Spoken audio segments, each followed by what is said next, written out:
Well, hello there. Good afternoon, good morning, good evening, wherever you are in the world.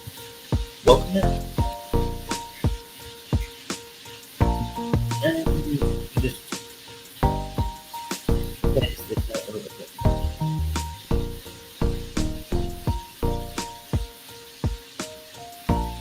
Yeah, no? Stop that anyway. And then we'll take anything. We'll come back to the comments. Put the comments back on. Um, I am literally I was just eating, sorry. Putting it all away.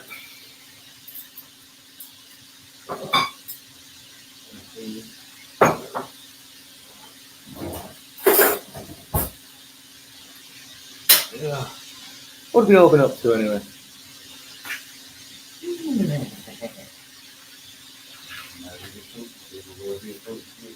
I'm not talking to myself.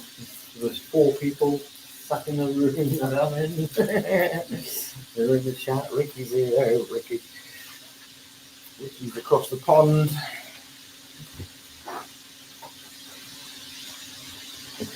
Ah, holidays. It is. It's been all right actually. To be honest with you, yeah, I've been with family and friends and whatnot, as you would say. So I've had a little one over and whatnot, obviously with me and that. So yeah, it's all been a bit. Yeah, I've been on some mad missions today. Won't be tomorrow because we're not open over the workshop on a Sunday. But Monday, I shall be going back over to the workshop and showing you what it is that I was doing today. Also, as well, I've been looking at ideas and all the rest of it, but little teardrop campers. I'm going to build a little teardrop camper so I can go and stay down at the beach for a couple of days through the week. Looking at building a little hut that's off grid, and it's going to be, well, if I start doing it now, it'll be ready for the summer for everything to grow in and around it, so it kind of blends in and disappears like, yeah, so that's going to be good. It's in a brilliant location as well, nice little dip, but not too much, so I've got a hill to kind of go into as well that I can kind of dig into and maybe make a little, yeah, we'll see, anyway. Luke in the house, Neil Adventures, hi mate.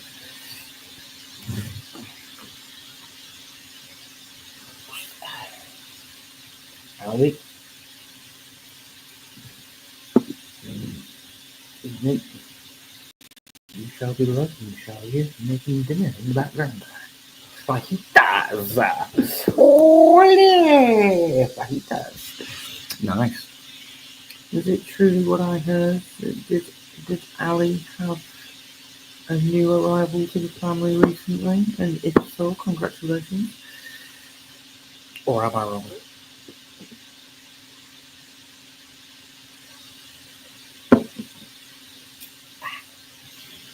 Ripa! Ole, ole! Fajita!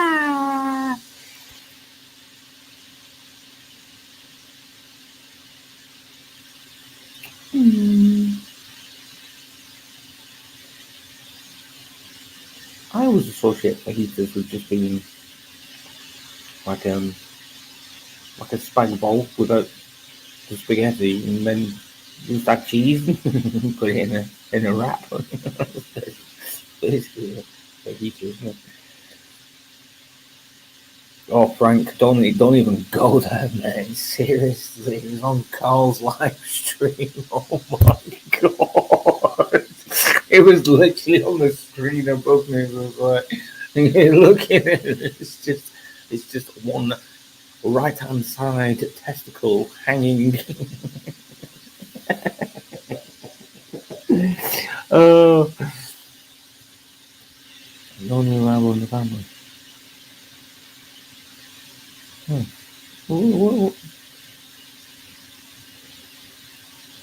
I don't know who it was then. I heard somebody had a baby, but I don't know who it was. So obviously I was wrong. Should I throw the link out? Yeah, where's the link? Hang on. In the back, copy. Come join us. I'm gonna go sit down and have a smoke anyway. So yeah. What do you want to talk about? Let's talk about some interesting things. Come on, get your ass up here. Couple of more days left until New Year's now. This is kind of like the break period most people have. Said this yesterday. Kind of chill out, few chill out days now. I've got my little one tomorrow as well, so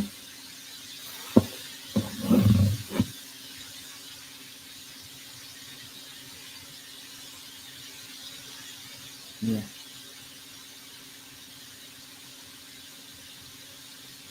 yeah, I'll go tomorrow. And then New Year's Day.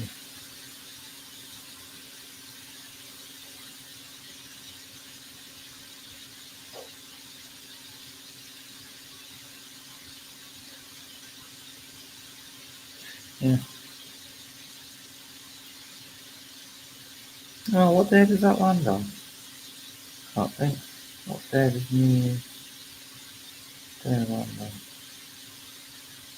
I'm looking at my calendar.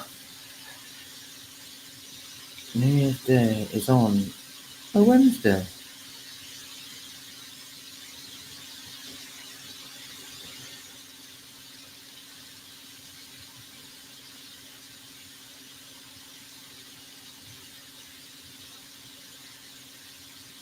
Hmm.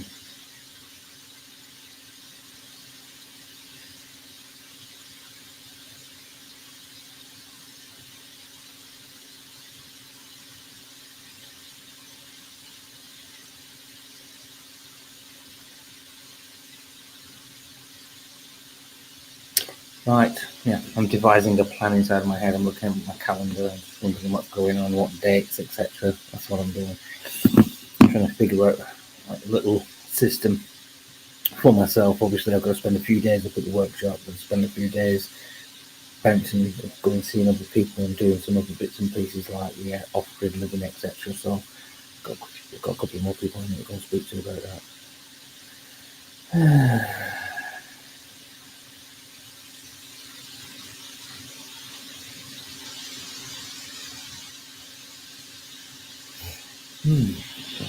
Oh, we have a guest, and Adrian is also in chat. Hello, Adrian. Who do you reckon is in the backstage? 3, 2, 1. Cheers, my dears. Cheers. How was yours? How was Christmas?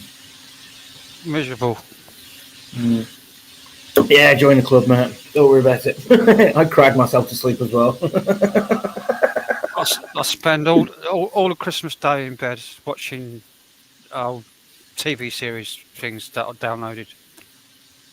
Could be worse. I kind of sleep through on over Christmas and New Year's. That's what I do. I sleep a lot of it. I've done it this year as well. It's depression. That's what it is. It's my way of coping with depression, sleeping it off. Like, yeah, it is. Yeah. It is. And I got news that my dad and my gravestone got demolished. Oh no.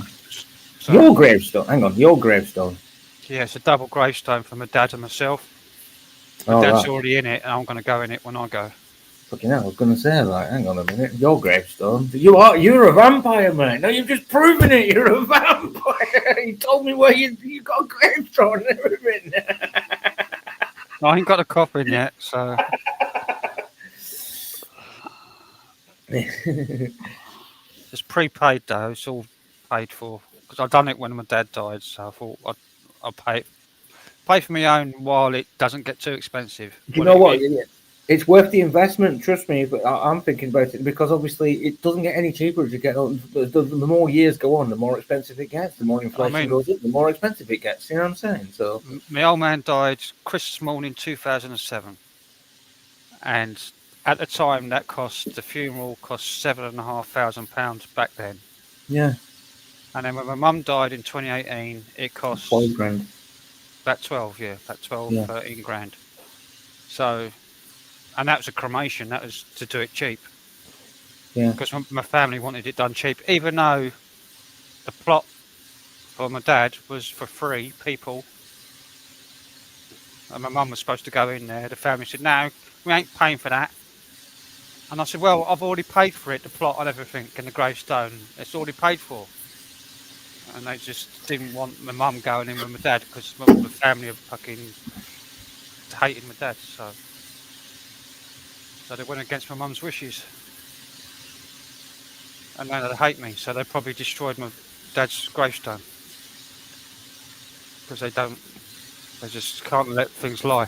They just won't leave me alone. I had to move away from my. That's why I live down south, mate. I moved away from everything I did because of all this shit. Yeah. Bastards. Anyway, they're the ones who are suffering. They're the ones who have to keep doing these things. So. Story of my life, mate. I've moved around with people, and the people I move around with, they fuck off back home again. Not long after, you know what I mean. And then I end up staying in that place. So a lot of places I've lived in, honestly, I've just moved to there pretty much by myself, like no joke. And I'm just I've set up friendships. That's probably why I'm so social the way I am, like, and whatever. That's why I can just chat and just get on with people, and I don't hold grudges, and I don't, you know what I'm saying? Because I know life's too short, man. You know what I'm saying? I know what life's about, man. Yeah. It is what you make it, I suppose. Like, you know what I'm saying?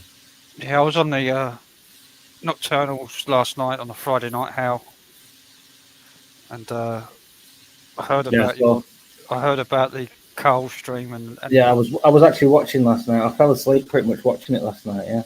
and Steve played a bit of coal stream when that fucking thing was I missed that. in the dress. I didn't see Yeah. the nut fall out though. Stuart, Yeah, Stuart. aka Sally. God, Yeah. I don't. Oh my god. People in the chat were saying, "God, he's got some balls." Yeah, he had one big one out. That's what Melissa said. Yeah. Oh God, Yesterday, I woke up. I had a dream that I was a muffler, and I woke up exhausted. I like that, Rick. yeah, I'm on the old port now. Oh, oh, It's just the first one of the day. I've just had my bit of something to eat, and I thought I'll have a glass of this. I was saving it for New Year, but I'm doing a gig New Year's Eve, so I'm probably going to get pissed at the gig anyway. So I thought I might as well crack it open now. not a big lover of sherry or port. It's a bit heavy, or it's a bit rich. I'd rather drink. I can drink this easier than I can drink beer. I can't drink beer anymore. I don't drink beer anyway.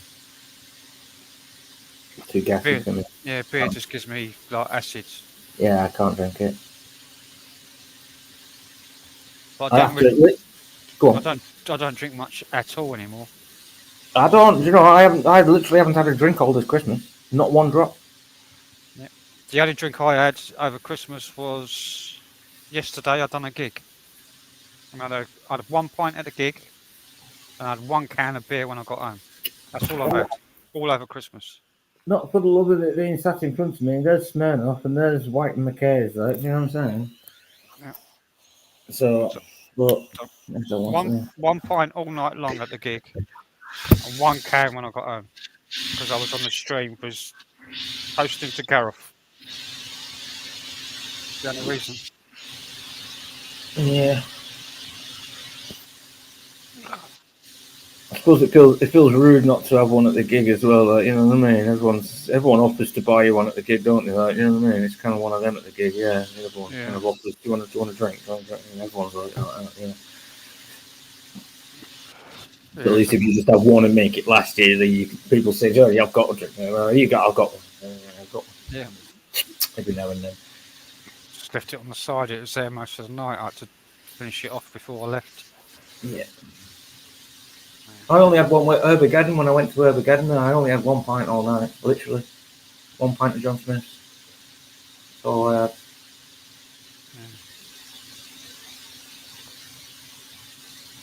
Weird. Yeah. As I've gotten older, I don't drink at all. Hardly. I don't smoke either. Oh, I do. Gave it all up. I do, but I'm giving it up for Lent. Until Lent's over. No, I'm giving it up. I have to for a good few months anyway. I have to have a break. I have to have a rest. I have to have a yeah, you know. I've got nothing against a bit of weed every now and again, but I don't mind having a little bit, like once in a blue moon. I see. No, I gotta confess, I have that addictive personality where if I have one, it'll be that one little one, and that'll just, and then I need, and then in a few hours I'll need a couple of little ones, and I'll just get the taste for it. Like, do you know what I'm saying? And then it'll turn into a 10 bit every night, and then it'll turn into a 20 bit every night, and then by mate, by a couple of months, I'm just smoking for the fun of it. You know what I mean? Well, I was given some a little while back, and I literally smoked a lot of it all like straight away. Yeah. I didn't Here's a stop. big. Speaking of smoking weed, man, you should see these guys on their street. I think I Love Oh, really? Weed's live right now, actually. Yeah, if you go over to I Love Weed, they're live right now, and they all smoke the fucking bong. Well, over the years, since I was like, I think I started smoking weed when I was 25, and I smoked, I don't know, at minimum an ounce a week of weed for 15 years. How much do you smoke, Rick? Enough. Good Good evening. Good evening. evening. How was your Christmas, buddy? I can't say it was too bad. Kid had a good time. That's what mattered. That's the one. Exactly that. So have you got a grow and everything then, Rick? Do what? Do you have a grow? Do you grow your own? Yes. Yeah. Most of them do. Well, I heard the accent, and he's in the States, so I can tell that like he probably grows his own. Yeah, Rick's from a bigger community that I've been part of for a couple of 3 years as well. Actually, do you know what? If you want to be more crucial about this, Rick's circle of friends that Rick knows, like AB, Will, Mm-hmm. I've known Will for about 6 or 7 years of live streaming, and then I had about a year break, and then when I came back, I met you, like Frank, you know, this lot of like this circle of like, yeah, and I've been part of you lot for about 4 or 5 years as well. So your circles that overlap, if that makes sense, like, but you're all brilliant. Yeah, I love you all the same. And like Yeah. Rick knows as well. Rick knows the score. He knows how clued up I am with YouTube and the people and how to manage, and and he knows as well. If I say I'm not going to talk to somebody, I just leave it. I just drop it. Don't talk to him, and that's it. Just walk. It's Frank knows as well. Frank played this game for a long time as well. Yeah. I remember Aid did streams on AB. So I remember watching them. I'm Yeah. going to guess you're also English, friend, Frank. Yeah, I am. Yeah. Yeah. I'm from Indiana.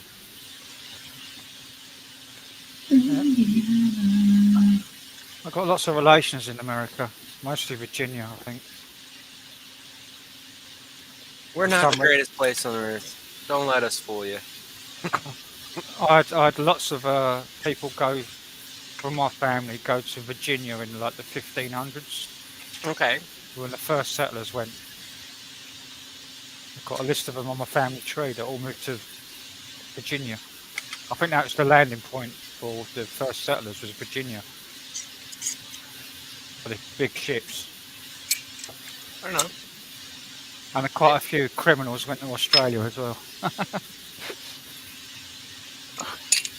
I Yeah, know. there was a lot of that. My great. It's either my great or my great great grandfather came in through Ellis Island. One of the two. Yeah, I'm just after the jar of weed. I've never really chased down my family tree that much, to be honest with you. I had a cousin done my family tree going back to 1100 or so. My dad's got it. My dad's got it back to the 1300s or something, and we couldn't. My family it derives from Wiltshire actually, where Matt's from, Secret Vault, and we were part of the Willerton name came from two families of the Wills and the Tuns. The Wills are barrel makers, and the Tuns are thatchers, and that's what it. Do you know what I'm saying? So like we were two families that merged and made Wilton. And you actually get the Wilton. There's a Wilton River that goes through Wiltshire. Do you know what I mean? So, like, yeah, it's quite mad actually. That's where my name actually comes from, is Wiltshire My name originally. comes from the Knights Templar. Knights Templar. That's a cool story. We got royalty in our predescendants. We've actually got a castle up in near Middlesbrough. It's what's it called now? Lazenby, up near Lazenby on the bottom end of the Eston Hills, and there's actually a Wilton Castle up there as well. Like old abandoned ruins. It's not. There's nothing there. Do you know what I mean? It's like, yeah, I'd love to be able to go back and be like, stake a claim, like, this is my land now. I shall reclaim my heritage. It's only about, I think, about 10 families that own all the land in Britain. Yeah, there was. That's why they were split up into shires. And most of them now live in like offshore in like Cayman Islands, and Yeah, they own all the land in Britain. Like the Aston family, and yeah. And then it started getting broken down and broken. Like here, we've got a little place up the road here called Lunsford Cross, but I reckon that little places like that, you wouldn't even realise it on the map. Do you know what I'm saying? Like, unless you zoomed right into the map, it's one of them little tiny little. It's just it was like 3 or 4 roads. That's it. Do you know what I mean? But I reckon that was still to this day. There's only about 10 families that own all of Britain's land. Oh right, yeah. But I reckon that was a manor at one point. Do you know what I mean? That was Lunsford. That was a guy called Lunsford, and he had a manor and an estate there, and he owned all that bit of land around there, so to speak. Like, do you get me? Or he run it or whatever. Like, and then obviously when it's all been broken off, and that's just become the name of the place, like rather than. Do you know what I mean? And that's crazy. Your name can become a lineage for a name of a place rather than just a person, right? So inevitably, that's like immortality, really, isn't it, of your name? Like when you think about it. Most land these days is leased instead of owned. Yeah, I know. Yeah. If you actually own land enough, big enough to give it a name, you're doing quite well in this world. Exactly, Rob. Yeah, Esquire. But no, as it stands, actually, all land in England belongs to the crown. All of it belongs to the crown. None of it is owned by people per se. That's why you have all the different laws of being able to go and reclaim land, because obviously the crown see it as being, if it's not being used to its potential to earn the crown any money, then go ahead, make it useful and earn us some money, basically. That's why you got all them little loophole laws to do what you can do. Well, the crown, because of their royalty, they own the topsoil and mining rights, but they don't actually own the land. Don't on the beaches as well? Isn't the beaches owned by royalty as well? By what's that about? Actually, no, they don't own the topsoil. They own the mining rights for all the land in the country. Right. Yeah. So they're allowed to mine any place they want to. They could just have a compulsory purchase and take it. That's just fucked up, isn't it? But I've had my house here for. We're just gonna knock your house down. We want the gold that's underneath. Yeah, exactly. Yeah, but my house has been here for 400 years. We got so much fun. We don't care. Demolish it. Start digging, lads. There's oil there. Yeah. That's why you need planning permission to build anything in the country, even if you own the land. Yeah, it's because you only own the top surface of the land. You don't own what's underneath. You want to you want to dig down and put footings in and start, putting foundations in. Yeah. You need permission for that. Yeah, big time. And you don't need to ask permission if you own something, because you own it. You don't. What, you can ask yourself for permission? No. Exactly. Well, it's kind of the same thing here. You can own your home, but you got to go pay for ask permission to modify your home. Well, then you don't own it. You still pay property. You pay property tax over there. You have pretty much the same system, just different names on it. Right. I reckon. But if, say, you want to replace the windows, technically you're supposed to go to the city and pull a permit asking permission to change the windows on your home. Yeah. It's the same with the roads. It's the same with the roads and driving. You need a license to drive on the road. Mm. And it's not a free. You have to be under that company, like as like an employee. It's like taxed, insured, MOT, everything. It's like being an employee of a company. You have to follow the rules of that company, and the company happens to be the state. Yeah. So a state is a company. It's a corporation. Everything's corporations now. What's that guy who says that? That's why they say we're children of the state. The world is just a business, We're all children of the state. The world is a business. Yep. That's a good story, only me. That's what we were saying before about there's no such thing as countries, there's no borders, there's no corporations. Like what you call Taiwan is just a company. What you call China is just a company. What you call England now is just a company. They're just basic companies. Like look at the House of Commons. Look at our parliament system. They keep going bankrupt. How can you go bankrupt if you're not a company? You know what I'm saying?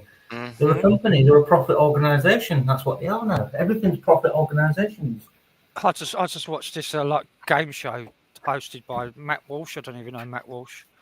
Yeah, Matt Walsh. Yeah. It was called True or Racist, and the question was like there are only 10 surnames in all of Taiwan. Is that true or racist? True. It's true. Yeah, it's true. There's only 10 surnames in all of Taiwan. In Taiwan. Imagine that. Everyone's fucking related, aren't they? Lin's, Yans, and how do you know if it's your cousin or not? Nothing's like waiting for the Amazon truck. It's quite funny. It's a really funny, like little show. It's got this like game. It's like a group of cards with questions on them. It's called True or Racist. It's really funny. Lots of stuff. Lots of stuff in there. Is it true or are you racist?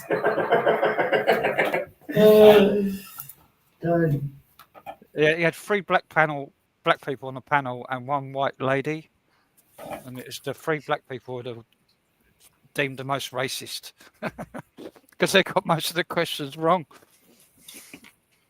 Black people are very racist, though, and I don't mean that generalistically. I mean from what I've seen on, like, Yeah. around the streets and what have you, like, yeah. And it's like, yeah, it's almost as though they get a get out of jail free card for it on that rate. Do you know what I mean? Like, you can't be racist to white people.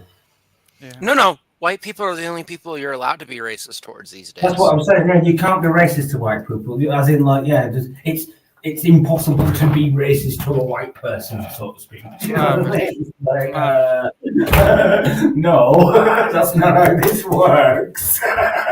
Yeah. White is also a race. Yeah. I look at it this way: we're all just shades of wheat. The color wheat. Yeah. Anyway, it doesn't even make sense. We are all the same fucking race. Mm-hmm. Aren't we? We're all fucking Homo sapiens. I mean, cut of veins. they call it a species, but to me, that's more of a racist than what they're defining racist as. Yeah, cut us we all bleed red. We're all the same inside. So. Yep. We all piss blood. We all eat food. We all shit. You know what I mean? Yeah. We all. Yeah. Yeah, man. The only thing that changed is different between us is the way we're brought up. Mm-hmm. That's exactly it. You've got it spot on. Turn us all inside out. We're all exactly the same colour. Yeah.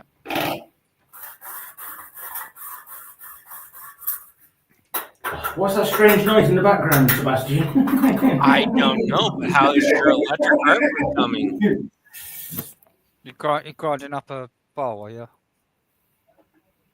Oh, it might be. Excuse me. How is your electric artwork coming? Okay, actually, I've done a few bits this week. I've done a table and some shelves and what have you like. Yeah, I've been busy. But that's just been for like personal. It's not been for the shop or anything. As of January, so like as of next week, pretty much, I'm going to start doing more shop items and all the rest of that kind of. You know what I'm saying? So yeah, but yeah, I've been busy. Like I said, even though I know you don't know the full details, but a couple of months ago, my wife decided she didn't want to be with me anymore, just on a whimsy. And then, you know what I mean? While I was away at an event, she decided to text me and say, "Don't bother coming home." So I've had to obviously get everything out of the workshop that I had tool-wise and materials-wise. I've still got a lot to get as well. I've got a lot of wood and all sorts, you know what I'm saying? But I've got most of it, and I've reset it with my friend who I've helped when I first started doing what I was doing. He also started doing what he was doing because we were working together, do you know what I mean? going off to Brighton, about an hour away, working an hour away from where we live. I've known him since about 10, 11 years. I've known Pete because he dropped me off in France and I was there for about 4 months. And he specifically remembers when he dropped me off in France, he kind of like was, "Are you going to be all right over here on your own?" And I'm like, "Yeah, off you trot now." So he knows how dedicated, he knows all the ambition. You know what I mean? Like you guys, he's seen it on a personal level, like one-to-one. Yeah, sat in the van with him and he knows exactly where I am. So he's given me a little spot in his yard, an old, Frank will know what I'm talking about here, but a little old BT wagon box that I used to install the telephone lines into. It was basically like a little trailer box, like a horse box sort of size shape, but a square box. It was one of them fiberglass on the top with a little roof. Yeah, I've got one of them and I've just basically redone the workshop into that, put all my tools in there. It's got a couple of workbenches, etc. So I'm working from there now. So yeah, I've got a little workspace to work from, and that's why I'm able to go and do what I'm doing as well. I can earn a bit of money. Didn't you get a load of more tools like lathes and stuff? Yeah, well, that's more Pete, yeah, but I was with Pete when we went picking it all up and whatnot. Yeah, we got a big metal lathe, like a big industrial one as well. So, like you see on the YouTube when you see these proper lathe turners and all the rest of that, it's one of them. Like, have a look on my channel, you'll see a little video, a little short on it. I was asking whether we should keep it or sell it, because you can get a few $100 for that. Like, a few £100 for that, like about £400-500 for that just to sell it straight out again. And that pays for rent do you know what I mean? That pays for rent for a couple of months, so to speak. So it was one of them. Or do I keep it and make money with it? Like, do you know what I'm saying? So I'd keep it if it's working. I'd probably keep it. Yeah, no, he's decided to keep. Well, what they actually did was, here's the pretense. I actually said to him when I put it up on YouTube, and I was like, "Listen," I said, "you can either sell it or you can let me do my magic." And he's like, "I tell you what, we're going to keep it. Let you work your magic, and you can fucking earn some bucks for us all and whatnot." Like, yeah, so yeah, we'll do that as well. Like, yeah.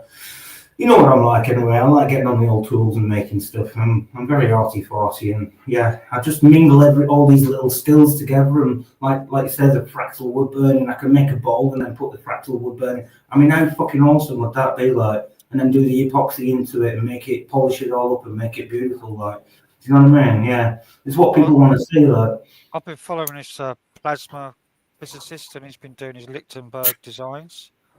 So he does it. He attaches the transformer, positive and negative, to either side of a wood on. He nails a screw into the wood. And yeah, that's what I do. So he attaches the probes to the screws, and he just lets it happen naturally. It doesn't move it at all, or go over it or anything. It just. That's what I do. That's what I do. I don't fuck about with them prongs. I'm not doing that, mate. No, you'll kill yourself. I'm not doing it. Never done it, never will. Genuine that as well. Because I've been doing, think how long I've been doing that fractal wood burning? 6 years now? Yeah, 6 or 7 years I've been doing that fractal wood burning. Do you know what I'm saying? I've been doing it a while.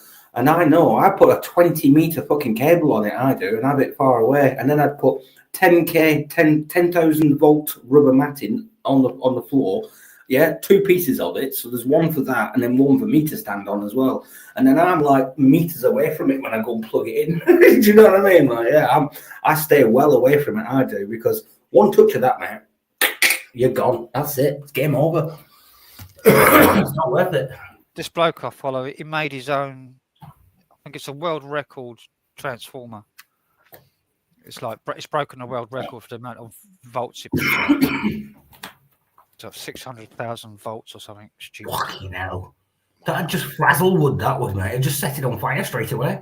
It creates a plasma which is cold. A cold plasma. And like he can put his hand in it and it doesn't burn. It's really strange. It's a cold plasma. But it creates a Lichtenberg like in seconds. It literally like turns it on. And I'll let him fuck about with that. I don't want to fuck about with that. Thank you very much. You're all right. But he can actually put his hand in the middle of it, and it's just like it pulls his hand, and it's like his hand is literally blocking the electric or the plasma. It's not electricity. It's plasma. It's like a purple plasma instead of blue. Something happens, something changes in electricity when it gets to a certain level. It turns into plasma instead of electricity, which is different. It's like moving something different. I don't know. It's weird. It's really weird. Quantum entanglement. Yeah. It's really weird. Plasma stuff is really weird. Plasma cutting's cool though. I've used a plasma cutter for about 2 years. I was on a plasma cutter, mate. I used to love it though. Brilliant. There's something awesome about cutting with that. Yeah.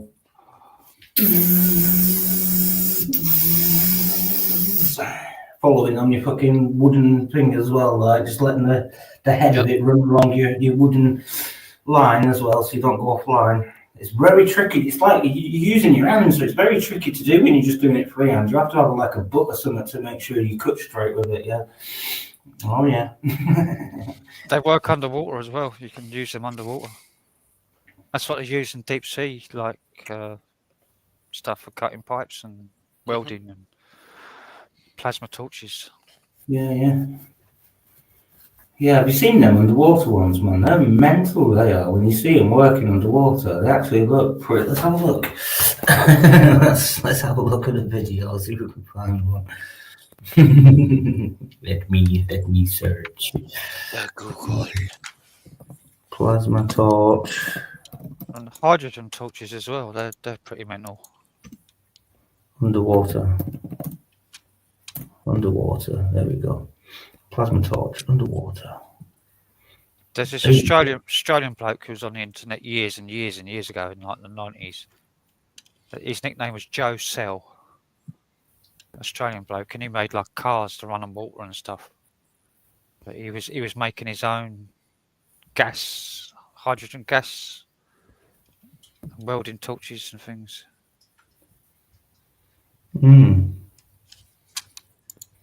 Look at him going. Oh, it's like just is that weld? No, that's more cutting corroded steel columns. Yeah, he's cutting them off. Look. Yeah, cut them underwater. Look at that. That's mental, isn't it? That's proper mental. Kind of cool though. I need a top up. I need to get my bottle. Go on then. Yeah. I need to top up. I'm just going to fill my bowl. I don't know what I'm smoking, by the way, Rick. It's just a bit off my mind. We don't play the game the same here in England. It's what you got. You just get what we got, yeah. You get what you pay for. Believe me, I understand that more than you know. Yeah.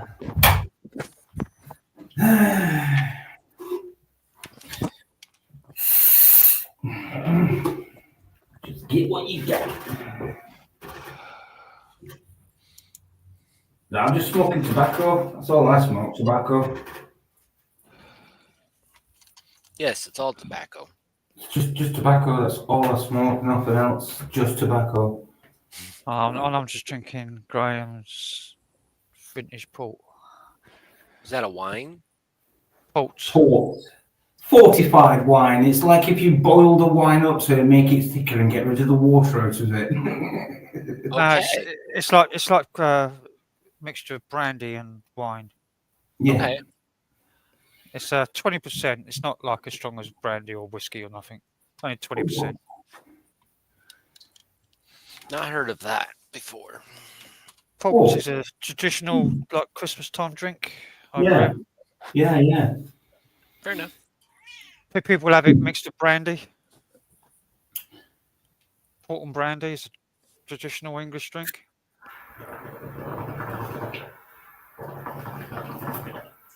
Tastes a bit like a sweet wine. Sweet wine. Okay.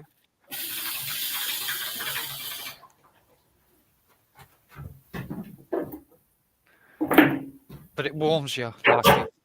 Like the warming you get from a brandy, when it goes down, you feel that. But the taste is like a very sweet grape wine. So it goes down really, really easy. Thick, like a thick wine. So you can drink it really quickly and get really drunk very fast. I can Yeah. imagine. My nan used to drink it all the time, like Napoleon. She's drinking, that cheap Napoleon stuff you can get. Yeah, yeah. I It's know like 17%, whatever it is. Yeah. Well, I've drunk Napoleon brandy before, and that was rough. Yeah, that's rough stuff as well.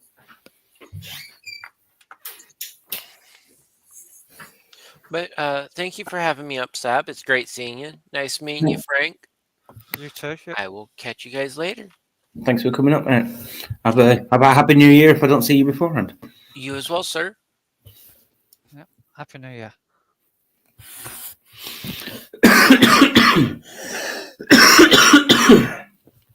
Anyway, you disappeared off the map. You disappeared off the radar for a while, didn't you? I was all worried about you for a while. No, I had to give it a rest for a while. Yeah, no, I got a hear of it. Don't worry, I did get a hear of it. But I did put you. There's no reason. No one upset me or done anything wrong. It's just I just Yeah, had yeah. to take a break. Dealing We with all my do own it. things. We all do it now and then, mate. We all do it. Well, I had a bit of a revelation doing extended DMT. Got it. I went on the clinical trials at Imperial College, Yeah, you said. the DMT studies. And I've done 3 sessions of that, and it kind of, Changed your head a bit. changed my head. The way you have an outlook on life, you mean? Yeah, and the way I treat people, and the way I talk to people, and the way I treat myself.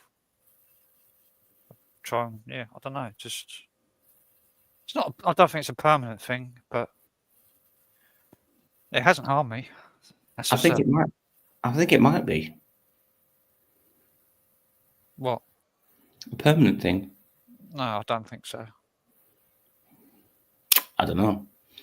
I've been living this kind of life for a long time, Frank. This is why I am who I am, like, and I never shit on my own doorstep. I don't piss people off, and I always I back away if people think I'm being like offensive. You know what I mean?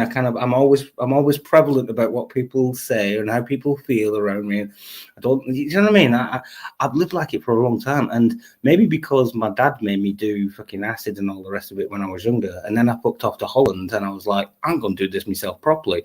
So I did all that I did mushrooms, I did fucking sheets of trips, I did fucking microdots, I did, you know what I mean? I did all sorts of mad shit when I was out there. I was out there for a year and so yeah, I went to some mad squat parties. I did some mad shit when I was out in Holland, but I'm not even joking. Like some stories I could tell you from being out there, but I digress. That changed my vision in the whole world of everything do you know what I mean?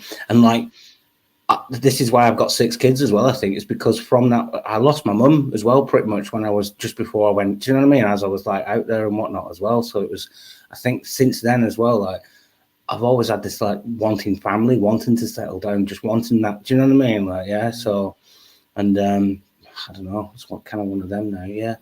But now I've always been like a nomad as well. You know that kind of. I've always wanted to live off the grid. I've always wanted to be as one with nature.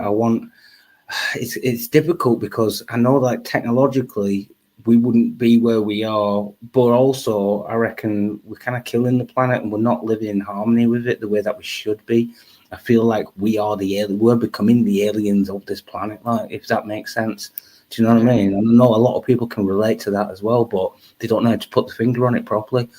But I wish that we could live in. It's kind of one of them. Technology has gone the wrong way. Rather than focusing on the things that it's focusing on, it could be used in such a technologically advanced way that humans, we could be flying fucking anywhere halfway across the galaxy by now if we utilized it in the right way. Do you know what I'm saying? I already rejected like things that tied me down, things that made me like enslaved to something. Like I've not owned a smartphone for about 2 years. Right. Or a mobile phone. I just won't own one. I just refuse to own one. I don't want one. I don't want it. I don't want anything. I don't want to go out and be still tied And know It's everything, device. listening to everything, knowing where you've been, how many steps you've taken, what your heart rate is. Yeah. But when I go out and I want to have a walk, say if I want to walk and I walk a couple of miles to the woods or whatever, and I walk through the woods, I don't want to be contacted. You know, I just want to be on my own. I want to be my own thoughts. I don't want the Distraction. distraction of knowing that it could ring any moment, or somebody could just want to talk to me at that moment. And I don't want that. I want to be on my own. It's Yeah. my time, I don't want Yeah. that at any time. Even when I'm sitting in my own flat and I'm on my own, I've got my landline. If anyone wants to call me, that's it. If it's an emergency, they know my landline number. So that's it. Like me today, mate. When I went off on my little missions, I had to leave my phone at home. You know, one of them. Because I don't want Google knowing exactly where I'm going on these little missions. I want to be able to do it. I want to be able to do some videos and then show it in about 6 months' time when it comes. Do you know what I mean? And then say, look what I've just fucking done, and where I did it. Do you get me? And I've moved on from there. So anybody wants to go and take that over, they can do. My reasons is completely for independence. I want to be totally independent from everything. So I don't want it to be tied down by anything. So.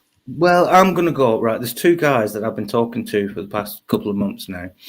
And since everything's been going down, they actually been coming up to the yard. I'm at the yard, so obviously that's how I met them. But, hey up, Tim, how are we doing, mate? Sorry, didn't see you there in chat.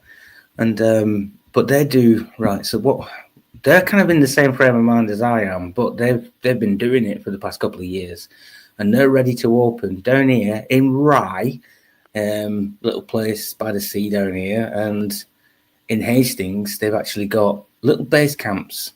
They've got an underground bunker as well, a secret one. I've been offered to go and stay in as well, so I'm going to go and do that and see what I need to do. I didn't know you was in Rye.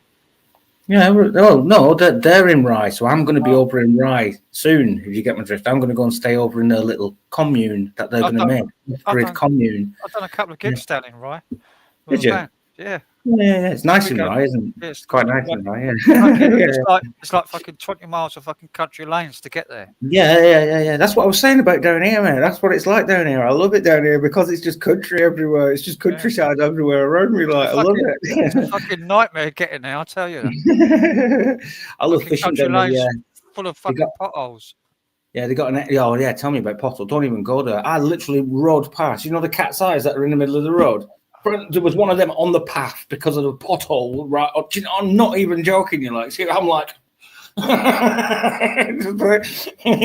that supposed to be in the middle of the road, but it's on the path? A big chunk of metal with a cat's eye in the middle of it. Serious. But no, I like fishing down the estuary. They got a river, the river ride that goes down there. And that's basically off the sea as well. So you get some nice fishing there, mate. It's nice down there. The Rother. The Rother, the River Rother, yeah. I've done loads of fishing down in Hastings.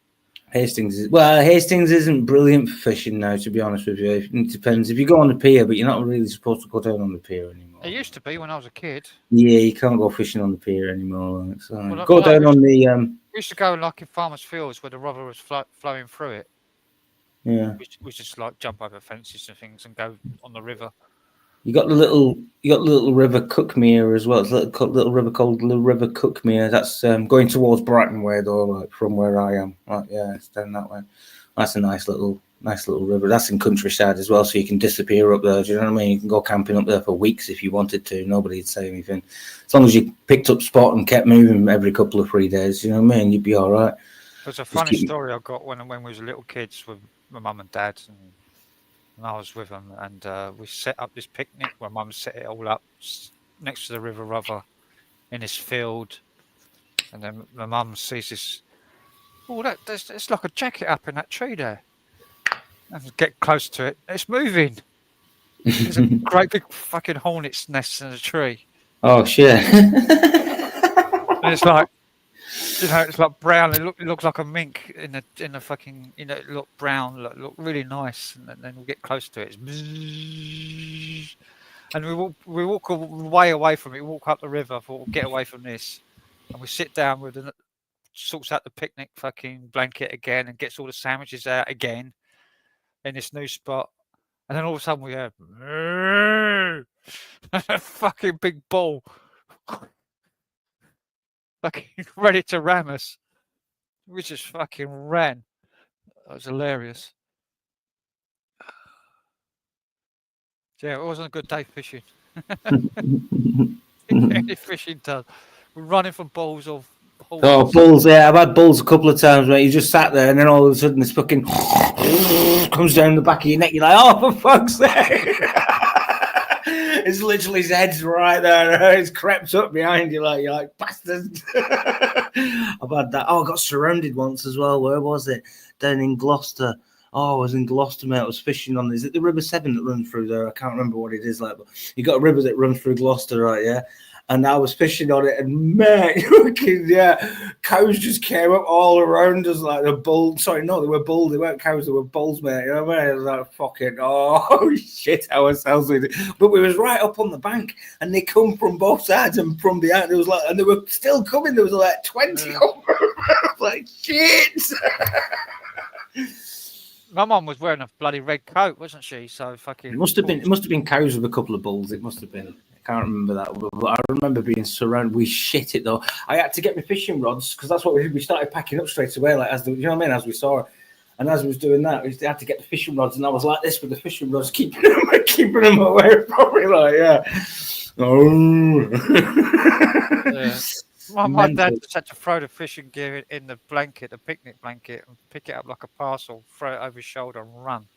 Well, it was all running, and I was like running. My mum picked me up in her arms like this. I've always been told that's the worst thing to do, run, because then they chase after you. The way it was already ready to charge my mum because she was wearing a bloody red coat. Yeah. It was like it was stamping on the ground like this, you know, like fucking like this on with its hoof, stamping, ready to charge. Like snorting and everything. Snorting at you and everything, yeah. So we just had to run. We just fucking ran for it, ran for the hills. and then we sat in the car for about half hour, fucking puffing and panting, and eating the picnic stuff, eating the sandwiches and in the car. Kids are mental though when you're with them. They don't understand the danger. My little and even horses and that. She, you know what I mean? Just grabs like grass or straw and just sticks it out. I'm like, no, you'll bite your hand. Like, big lips, man. They'll have you. I swear to God. Like, I used to work with horses. Hello, Angela. Angela, okay. How was Christmas for you? Crap. Same as usual. Yeah, it was all right. Little one was okay. She got what she wanted. I got her a brand new phone, actually. Samsung Galaxy A16, as it goes. For a 5-year-old. How mental is that? Like, I only dreamed of having something like that when I was That's wrong. That. Okay, now. When we were 5-year-olds, we got fucking toy blocks on fucking trains and stuff. You lucky bastard. I got oranges and nuts and satsumas in a fucking sock. In one of my nan's old fucking sweaty fucking knitted fucking... Oh, what we got off my nan was always a knitted jumper that was always the wrong size. Oh, we always had wrong size knitted jumpers that were itchy and you couldn't wear them. Because you had to wear something underneath them that stopped the itching. It's like, oh, fucking... horrible. I never thought I had it kind of like bad when I was growing up, but now when I pretty much look back on it, it was kind of skint and a bit rough, like, to be honest with you. But my mum and my nan, and you know the family around, they made it Christmas. Like, it wasn't about what you got for Christmas; it was about what we did and the entertainment and being together and being warm and being snuggly and. Do you know what I'm saying? It was about the food. Like, yeah, they put a lot of effort into like what you can afford. So we had a really nice Christmas dinner, and we sat around. We played games of an evening. Yeah, just sat down as a family, played games and fucking board games, and maybe just done family stuff. But back in the day, we lived in a prefab. We didn't have any heating or anything. Exactly. We had ice on the inside of the windows.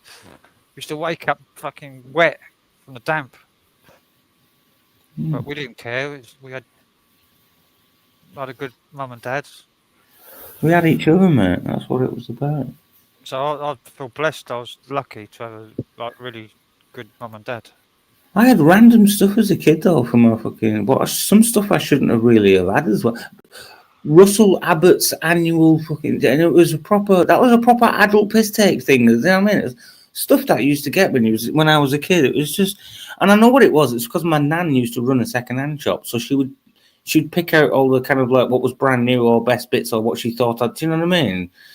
But One thing I do regret having given as a child was an album called Two Little Boys by Rolf Harris.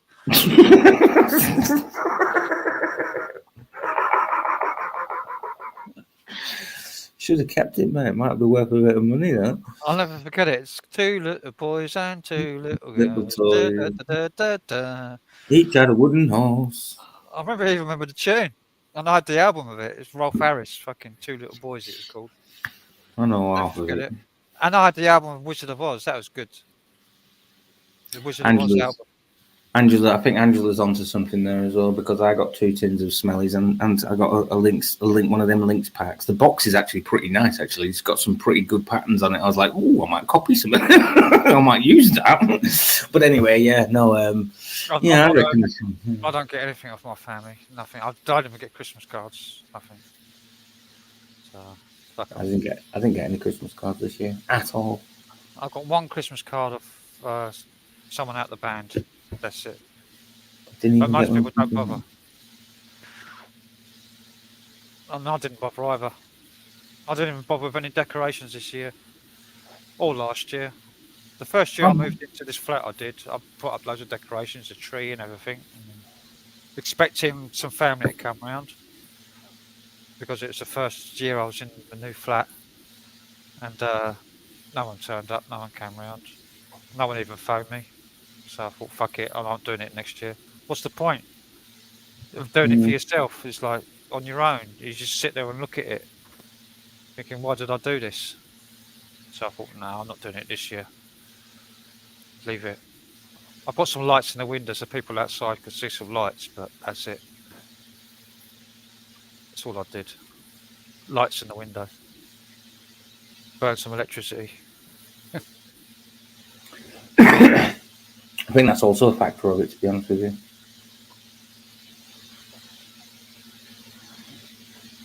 People who would have gone really all out don't really want to go really all out because it bloody costs an arm and a leg on the electric now.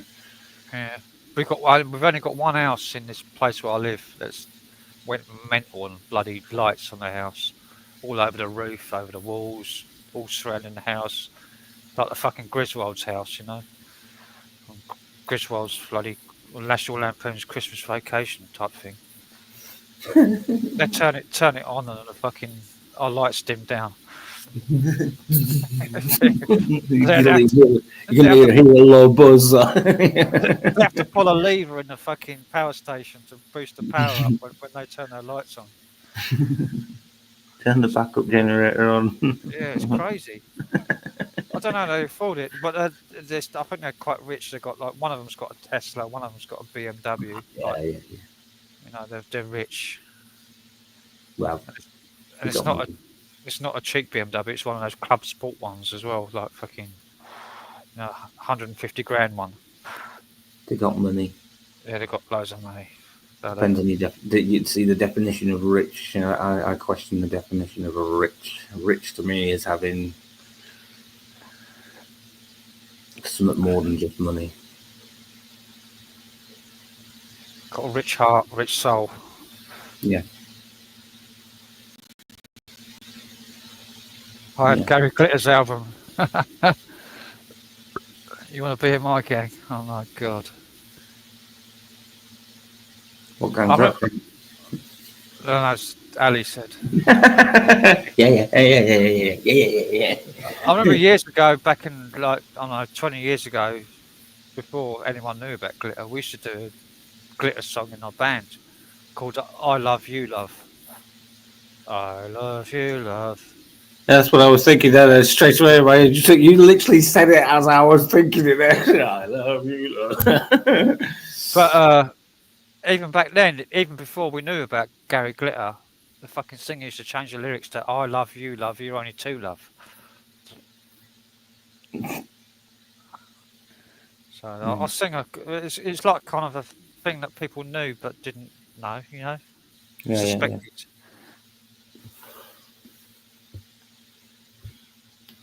Oh, we done Freezing This Christmas this year. You know that song Freezing This Christmas? It's a piss take of Lonely This Christmas.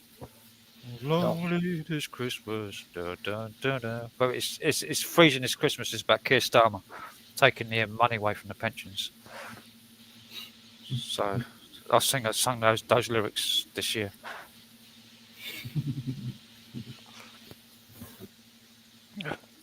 I think it got to number one, or it was nearly a number one. Freezing This Christmas. Was it? Keir Starmer. I haven't followed the charts, to be honest with you. I don't know where it got in the charts. I don't follow charts either. Let's have a look. Don't listen to much radio, really, to be honest with you. Freezing This Christmas. I don't watch TV. YouTube is my kind of my TV. Like, this is where I turn. I watch like lots of even music. Like for example, a lot of. Yeah. I love this song. I don't think I'll get copyrighted for having this song on in the background. Freezing This Christmas by Sir Starmer and the Granny Harmers. If you listen to anything like this, Vengeance Birthday Split.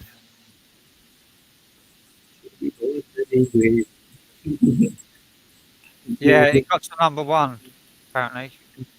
You got number one, BBC won't play it. Sounds about right. Yeah, it's by this bloke. He's called himself Sir Starmer and the Granny Harmers. That's the name of the Sir Starmer and the what? Granny Heart. Granny Harmers. Because he's taken away all the winter fuel allowance for pensioners.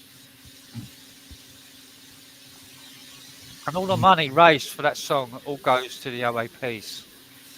So the bloke who made the song has not made a penny from it.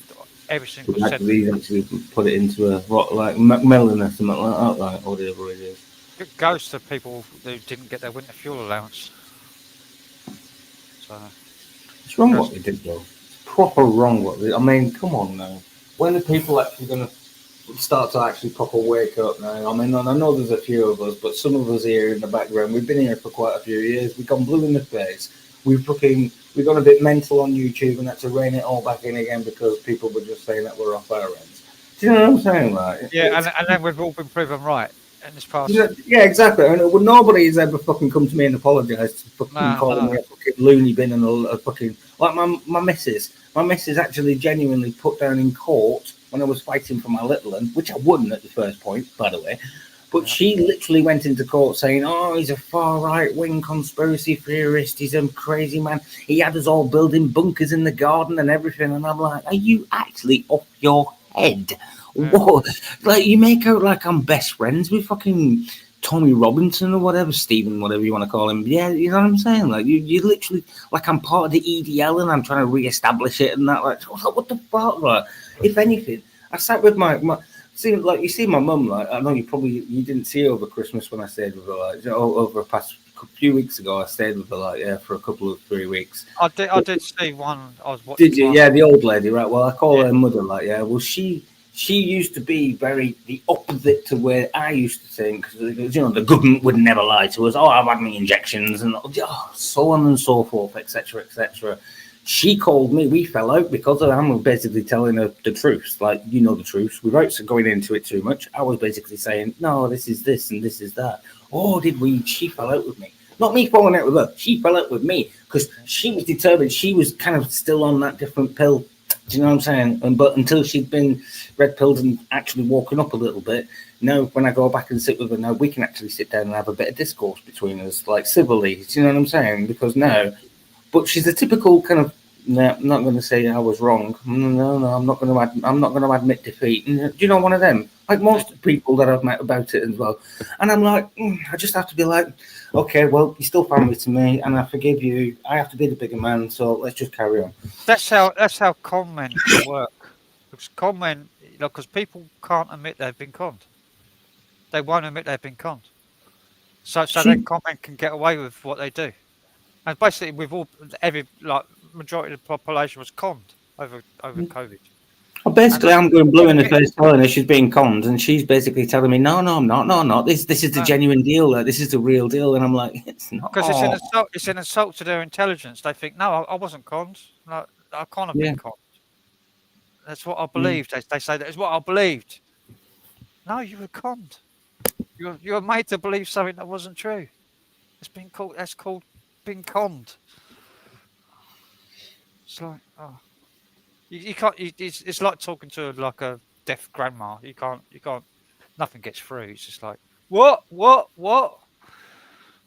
no point talking to them. It's just you've got to let them come to their own conclusions. Well, this is where I just subtly kind of point things out, and then I kind of walk away. And then when I come back, I kind of go, "How are you doing? You all right? Do you need anything? I'm here for you. I love you." And by the way, this, that, and the other, and I walk away again. And then I come, and that's what I do. And every time I go along, she's more and more on my lines. But like I was saying with Court and that, like she's basically making out I'm a far right person. Now I sat with my mother, who was basically a far left person, as I've just explained. And no, she actually sits with me, and she heard what was being said, and she's like, no, actually, if anything, you're very much middle-ish. If anything, you lean a little bit to the left because you just want what's best for everybody. Do you know what I mean? And I'm like, yeah, that's exactly what I want. I just want what's best for the whole fucking world. If the whole world could just get along without it being a competition, without it being a corporation, without it being all of that, just money and whatever like that, then you know, we'd be so far ahead. Like we really would. Like seriously, Just want a world to live in without being influenced by stupidity. Yeah, greed. People with greed. their own interests. Yeah. It's greed. It's basically greed and selfishness. That's what it is. Yeah. Nearly every one of my streams that I did throughout COVID got deleted by YouTube or taken down by YouTube.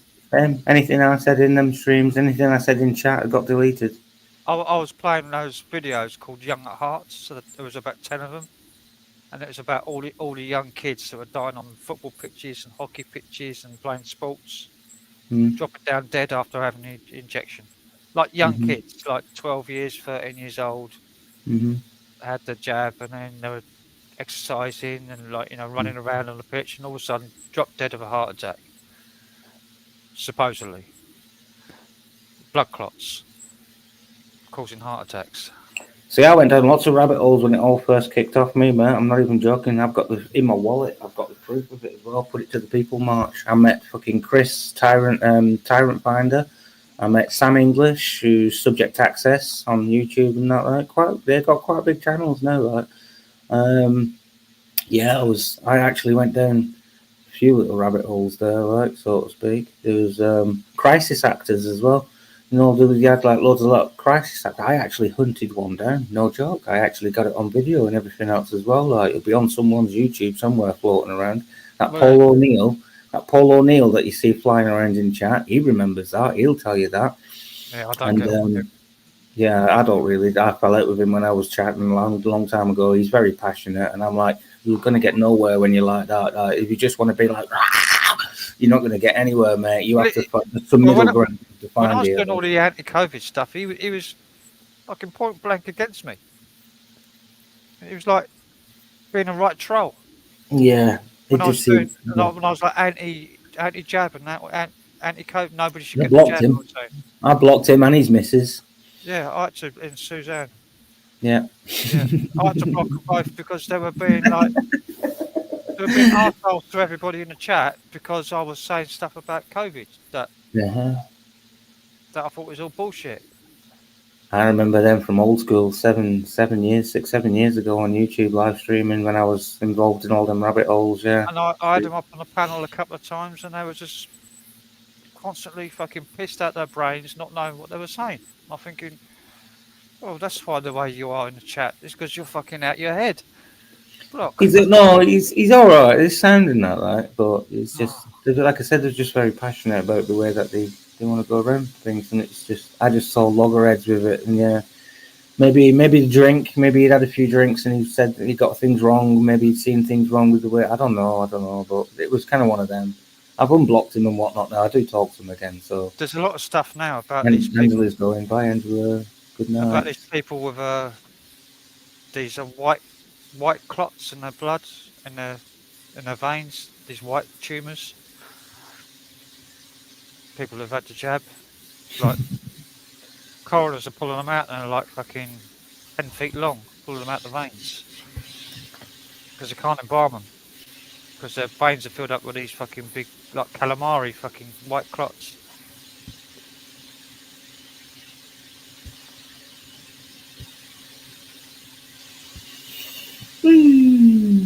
Like Justin said earlier on, can I come up on panel? And I'm like, oh, there's the link, but nobody's come up in the background. So Is that Rurto or is that supposed to be retro?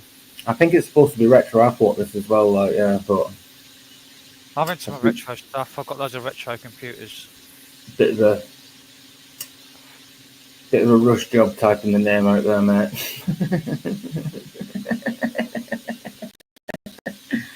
I've still got all my old computers, my old ZX Spectrums and Commodore VIC-20, 64. Really? Yep. I got a Sega Mega Drive up at the workshop. That's a bit too modern for me. Yeah, I know, that's what I was just about to say, but that's about it though. That's about as far back as I can go. Yeah, I used to have the old ones though. I remember I got the Commodore Sinclair. I was at the Commodore 64. I can't remember. Commodore 64 was first, wasn't it? And then the Commodore Sinclair. No, Sinclair. Was it the Sinclair first? Yeah, I can't remember which way around it was. And then I had the Atari. I remember, oh my god, I remember fucking playing them, loading the cassette up and just watching that. That looked like. First of all, there's a Commodore PET, which was like an all-in-one computer with a monitor built on. Like really crappy, like no graphics or nothing, just text. Then there was a ZX80 Sinclair, then a ZX81, then a Sinclair ZX Spectrum and a Commodore 64 about the same time. Or the Commodore VIC-20, then the Commodore 64. You're a bit older than me, you remember it better than me.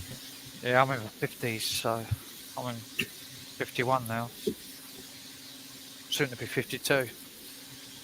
Yeah, I'm 43.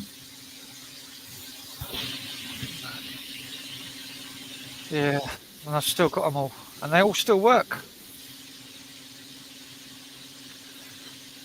Amazingly. Amigas. You have to be rich to have an Amiga. Atari ST. They cost a lot of money. We were so rich. I used to share mine with my mate across the road. Couldn't afford an Amiga when I was a kid. My mate had one. I didn't have one. I had something cheap and not. Oh, Master System, Sega Master System. I remember that as well.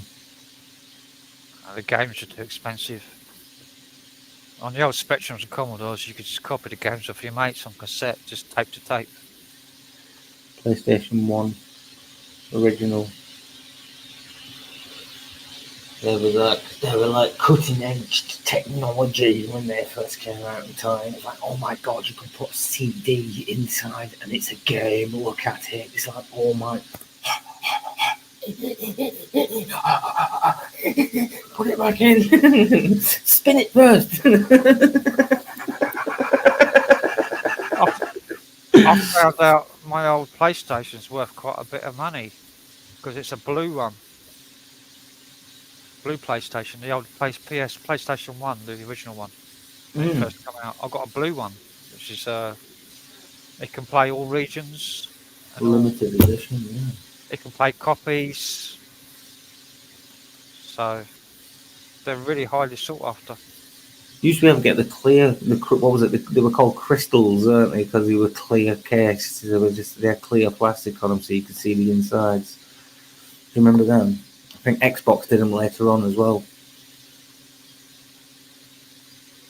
Yeah, my blue one was it was sold when I bought it second hand from cash converters for about 45 quid or something. But now they're worth like $1,000 or something. It's like crazy money. Because they can play all regions and copies and pirates and stuff, and you don't need to mod them. You just put a copy disc in there and it'll load it up.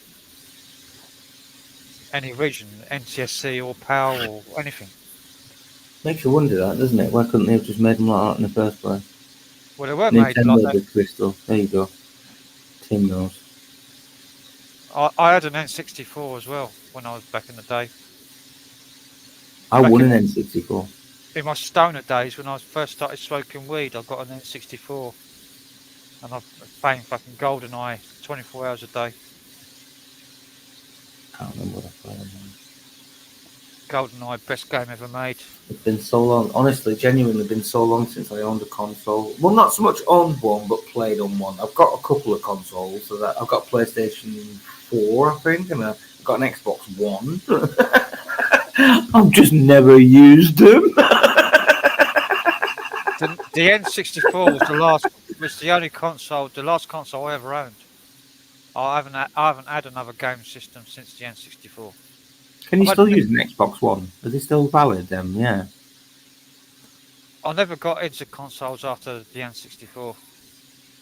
That was the last thing I owned. Yeah, that's what I mean. But like I said, I got an addictive personality. So if I get a console, like, see, I do play a game. There's only one game that I've got now, and it is fucking turn over again. Why are you being like that? Activision.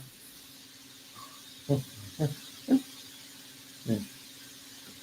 COD Mobile. Call of Duty. Call of Duty Mobile. Yeah, Call of Duty on my phone, but it takes up so much space. It's unbelievable. It takes up gigabytes of space, man. I'm telling you. I never got into any of that. Yeah. But it's the only game, only because like I can play a game in each like battle royale game where it's just a group of you, 100 of you going and off in a massive map, right, and then hunting each other down and killing each other, basically. That lasts for about 15 minutes, or maximum 15, 20 minutes maximum. If you play a full game and you come kind of first or second, yeah. I never liked online games playing against other people. I thought that ruined gaming. No. It was like before that, people used to like craft a game to be really playable as a single player experience. And it was like really good. You could play it again and again and again and again and again and never get bored of it. Whereas like they just threw out the playability and just let you play against other people. And then the games got really boring and really easy as well. Like, I don't know. I'll be honest. No, I've got to stop you right there, Frank, because I'll be honest with you, right? Yeah. Not so much doing him up and loading all his stuff out, which I do, like, obviously, because there's a lot behind actually setting up your character, your avatar, and all his weapons and all the rest of that sort of stuff. Do you know what I mean? Even your vehicles and everything else. You got skins, you got camos. There's so much stuff that you can do just with this here alone. You can spend about a good hour just collecting all your stuff and getting. Do you get me? This is just like before you've even entered the room. Yeah, but that's just fucking bullshit makeup. Yeah, exactly. Like, yeah, look, and then it'll take you right, and then you got like battle royale. Obviously, I've not logged into this, so I can collect all that. Look, that keeps you busy as well. All that stuff takes about 20 minutes to sort all that out as well. Up there. But what are you achieving? Right, yeah, it's just cosmetic shit. You're never going to own it, you know, and they want you to pay for stuff and all the rest of it. I think I've ever bought one premium pack in like the 4 years that it's been out. I've had it since day one as well, so I've got this credence about. I used to play it like every day. Do you know what I mean? At least one game a day, like, yeah, which makes your stats go over the year like that, like, yeah. Even like kind of regardless to those that play, it's worse if you're playing 20 games and losing 10 games. Do you know what I'm saying? Like, yeah, because your stats are like kind of like this, whereas mine are like consistent. I got second, I got first, I got second, I got first, but I'm only playing 2 or 3 times a day, so to speak. Like, do you get me? It's so like I can play. It's like GoldenEye on the N64. You could play a level 1,000 times, and like each time you do it, you want to do it better than the last one. I know what you're saying, but I can get a real big buzz out of like hunting people. You know, it's somebody else. playing like. You will never get bored of it because the playability is so fucking good and so responsive and so interactive against the AI that you never get bored of it because every single game is different. Yeah, I know It's what like, you're saying. but you don't get that with like online games. It's just But I get bored of that now and then. Do you know what I mean? I'm like, ugh, same old shit, same map, and they get some new stuff like that. Like when they bring a new map out, because you got multiplayer, you got battle royale, you got different modes you can play. You can play the zombie one, which is kind of like you've got other people who tag along with you, and you play against the game. Like, you get what I mean? You're playing against the game itself, and you've got missions set out and that. Like, that's people, okay. Yeah, that's not bad as well. people are still playing fucking N64 GoldenEye to this day and trying to get world records. Even now, today, Mm, yeah. they're still playing it. It's like a game that was like come out fucking 25 years ago. So I do enjoy playing that though. I got to admit, mate. Honestly, I get a sweat on me. My adrenaline's going. I'm like, oh, because I know somebody else is there, and I'm like, kind of, the zone goes really down, and you have to be in that kind of like fighting zone, otherwise you die if you're not in the fighting the safe zone, and it reduces down over the 10 minutes. You know what I mean? That you're playing, and it can go do do do do do do. So it forces you to like. I think like the first multiplayer game, online game, was I think it's Unreal Tournament. I think that was the first one that really went online multiplayer. Mm. And before then, it was just Unreal, which was a single player game. Then it went Unreal Tournament, and then like Quake followed. There's like Quake Arena, and then just fucking exploded. Everything went fucking multiplayer. Everything went online. But they have ruined it in a lot of the aspect, like you said, the cosmetic side of it. Now, listen to this. There's also another dark side of this that Asmongold TV actually points out, and he goes on about quite a lot. But other people have started pointing it out as well now. How they've turned like the gift things and the looting boxes and all the rest of that kind of stuff. It's like gambling, and it's getting kids. It's getting kids into basically gambling at an early age and the stats for the worst culprits that they're aiming for are 11 to 17-year-olds. When you think when they've done the research on it, so mainly 11 to 17-year-olds are being targeted to get loot boxes, which gives you the dopamine hits that make it feel like it's a gamble sort of situation, and it's always like gambling is in the casinos, like we were saying before. But people, these kids spend real money on it. They're like, that's what it's saying. Some kids are racking up grand on the credit card, on the mum and dad's credit card, and it's like 6.5. So one kid actually spent 63 grand. It's like NFTs. It's like NFTs. You're paying for fucking a GIF, like an animated fucking GIF. Yeah, it's just a stupid fucking, just like we say there, like a skin, and changing your avatar to look what it looks like rather than the standard model. Like making it look cool, getting the cool gun that makes it look cool when you shoot somebody, making the box that when they die, making it glow up and have like a special avatar thing. Exactly, all that kind of crap. And you're paying like 23 quid for a battle pass. Do you know what I'm saying? That's every month. They want you to spend 25 quid. That's not including buying the extra gold coins to buy the extra stuff that you need. So basically, they want you to buy 2 battle passes per month to actually be on top of all the new stuff every month, which is 50 quid a month. Think about it. Fucking hell. I'm blaming on the parents. That's how that game works. Right, yeah. And that's, like I said, that's not including the loot boxes and all the rest of it that you can rack up in between, like, yeah. And it increases. So every time you get a loot box, it'll cost you 10 on the first one, 20 for the second, 40 for the third.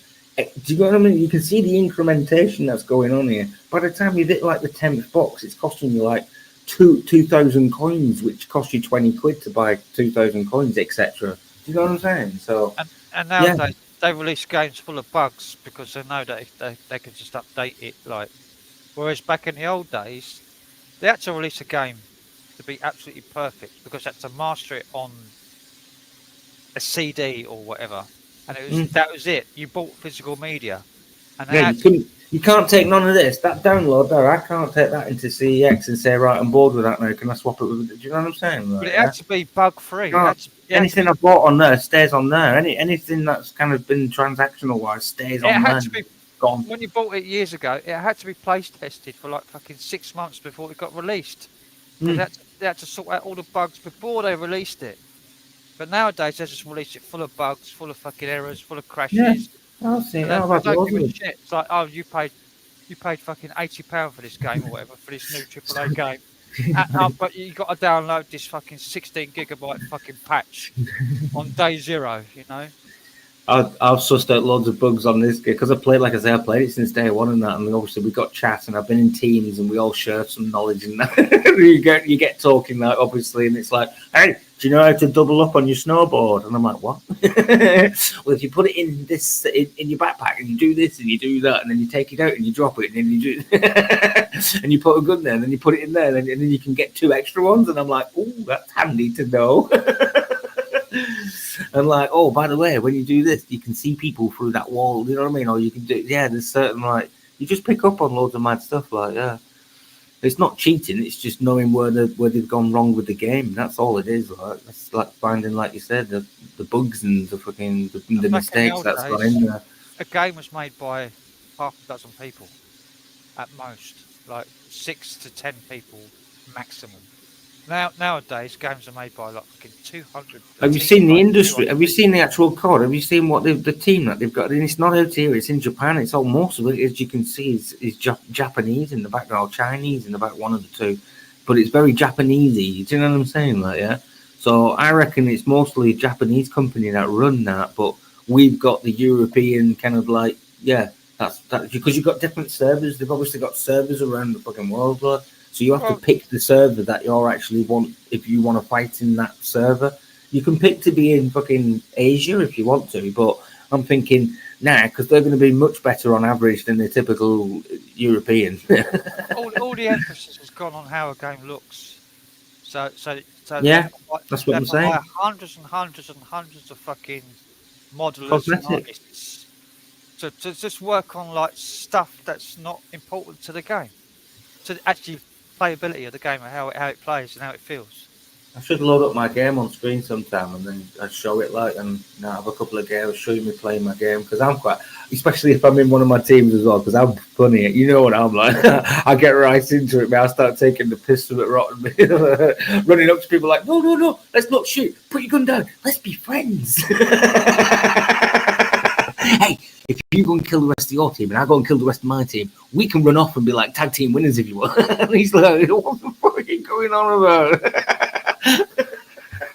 I've watched some people play survival games online.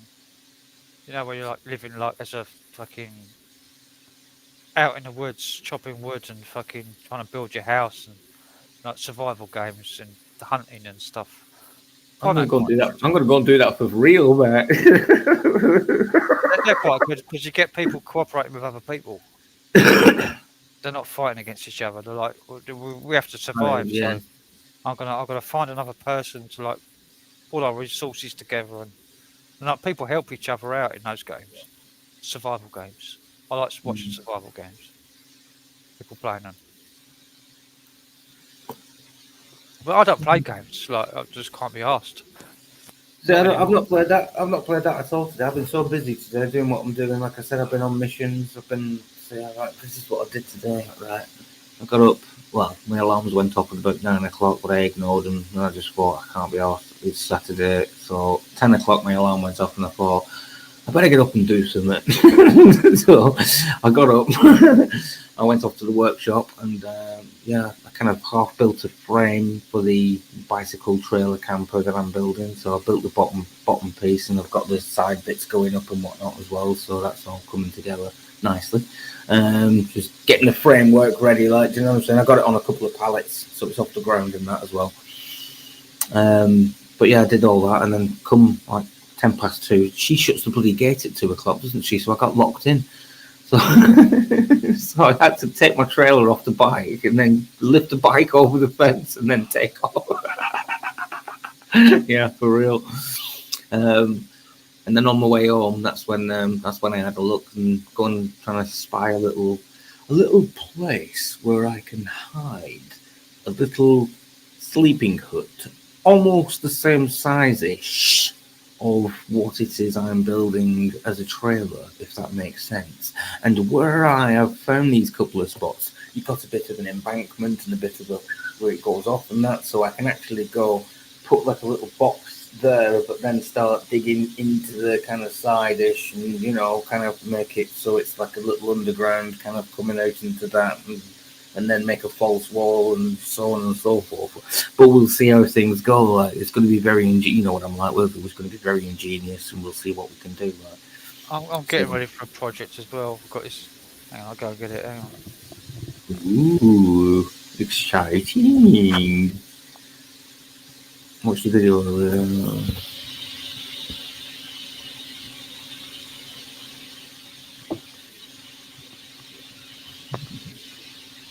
I've got this thing. Building a new guitar. Around this, I've got an old bridge. All right. The Caleb Bridge, which was just like come out in the 80s, 90s. It's like one of the first locking tremolos. Is that for acoustic? Yeah. No, for electric guitar. Electric. Yeah, I was going to say. That's what I was thinking there. Yeah. It's got rollers for the bridge, the strings to go over. Yeah. Strings That's are on nice. rollers, so it don't go out of tune. It's got fine tuners on the edge. But this is on like a Dave Mustaine's guitar from Megadeth. And you can't buy them anymore. And like someone gave it to me at a gig. Come up to me and says, "Found this in my bin." He says, "You want it?" I said, "Oh yeah. Yeah, sure I'll have it." I looked online and it's like fucking £500 to buy one of these. And it's brand new, never been used, never been installed on the guitar. So I'm gonna cut out a lump of wood and make my own body and stick this on it. Nice. What are you going to do? What are you going to make it from? I don't know.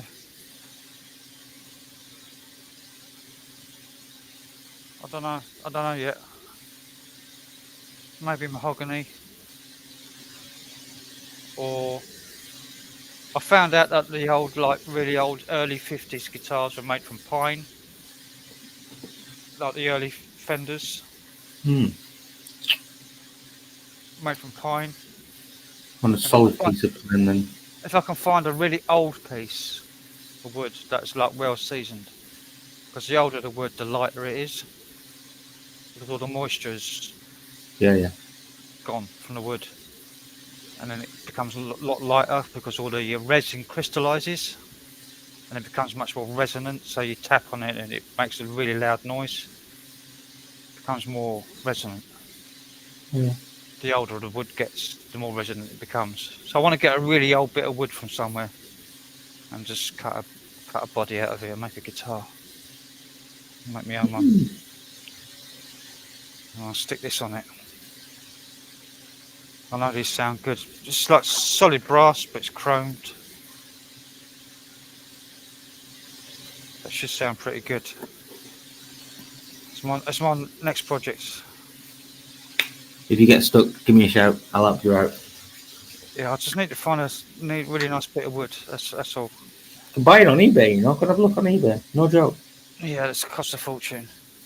Don't know. I've had some nice acacia wood for like 25, 35 quid. So I got two nice pieces. They're kind of chunky as well. They were about 600 mil. So just over half a metre length. They were 25 quid for that. And that was acacia wood. So a bit of pine wouldn't probably cost you all too much. I'll have a look on eBay for it. So what would you want? A piece that's over 100 years old. Oh, I know what you're saying. Yeah, well, there is sawmill and wood shops that you can actually look. There's one actually local to me, to be honest with you, sawmill shop, but over in Brighton actually, Worthing, etc. Down here like on that bit. So they'll be over like near you. They'll be everywhere. They're all over the shop. But if you go and look at one of them kind of like shops, seriously, some of the pieces of wood that I've been looking at to go and buy, because you have to go and pick it up and whatever. It's not just like delivery, obviously. Do you know what I mean? Yeah. There's some nice chunky wood that I've been looking at getting, like make some nice tables, like office tables and stuff like that. That maybe somebody in London would like to buy off me for a couple of grand. Do you know what I mean? I've got a classical guitar here that's made from 110-year-old Brazilian rosewood on the back and sides, and To buy that now, you're looking at like 30 grand. Just the wood. Yeah, it's not cheap for wood, I'll tell you that now, but £30,000 just to buy enough to make a classical guitar for Brazilian rosewood, because it's protected species and it's over 100 years old. It weighs next to nothing. It weighs about £2 the whole guitar. It's so light. It's like, yeah, but they're new. Yeah, yeah, yeah, I know. they're new wood. Yeah, I know. I'm just saying. Yeah, they sound dead as anything. Couldn't you use one of them as a template to put on, do you know, for 25, 20, literally 25 quid, like, do you know what I'm saying? You're talking that's a decent template to use as to, for your rough cut piece of wood that you're going to end up getting, like, and then you could obviously do what you need to do to make it that shape. Do you know what I'm saying? Or have have you not got an electric guitar there that you can use the template? I've got loads of guitars. I know the shapes. I can print out a template off Then the again, you internet. can pretty much make them how you want them, can't you? Yeah, to make my own shape. Yeah. Thinking about it that way, to be honest. Yeah, I don't want to make something that's been made before, so I don't want to copy it. Yeah, all that's prefab stuff as well. You don't know. You have to put a lot of work into that kind of Yeah, making that wood strong. all of those bodies, all of those guitars are like made up of about 3 to 5 different pieces of wood glued together. Yeah, They're not one piece of wood, yeah. and then you lose all the resonance because the vibrations don't go all the way through the wood. They Yeah, go you lose it on joins. Yeah, like a join, you lose the vibration, and it doesn't sound good. It doesn't sustain well. It just doesn't, and it doesn't feel right when you play it. When you pick a string, it feels dead, and you have to fight it to get the sound out of it, and it's just not nice. As a player, anyway, it's sunflowers. Hello, sunflowers. I'm good. How are you? and I've got to get off here in a minute because I've got to get some more food because I'm starving, hungry, and I've had a bit too much pork. I'm Yeah, feeling a bit. gonna have some food and level yourself back out again. That's what I Yeah, do. Yeah. I'm feeling a bit way. Yeah, I'm gonna go and have a cigarette myself. So yeah, I'll wait until you drop down and then I'll go for a cigarette myself and see if somebody. I'll put the link in chat now. Actually, and we'll have a look. See if anybody else wants to pop up. Then you should enter. Thanks for coming on, Frank. It's nice to see you back again. It's nice to see you loitering around the live streams again. I see. It's good to see you again. Yeah, we did miss you, like, but yeah, it's like I know I did it myself as well. Though, and people were like, "Hey, where'd you go? Like, we missed you," and all the rest of that. And people do worry, and we all worry about each other, and that's nice though. It's not like in a bad way, like you said. You know what I mean? It's kind of like it's good to know you kind of gone off and do what you need to do for yourself as well, rather than being tied to this all the bloody time. Like, yeah. So, Yeah. It becomes like a rod in your back that you feel like you have to do something when it just gets boring, and then you think I need a break. Yeah. That's all it is. Just need a break. Yeah, man. Yeah, that's all good. Thanks for coming up. Like I said, well, I'll probably see you beforehand, but if I don't see you through week, I'll see you through winter. Have a good New Year. I'll probably be on after New Year or whatever. So. Yeah. Have a good one. Yep. Have a couple for me. Yeah, you too. Cheers, Sam. Take it easy. See you later, everyone. Right, so I'm gonna go for a cigarette just out that door there. See this door here, like, right behind me there. I'm just gonna go straight out that door there, have a quick cigarette. Oh, I'll be straight back again. So yeah, just please bear with me and we'll be back. We'll be back shortly. Feeding the ducks.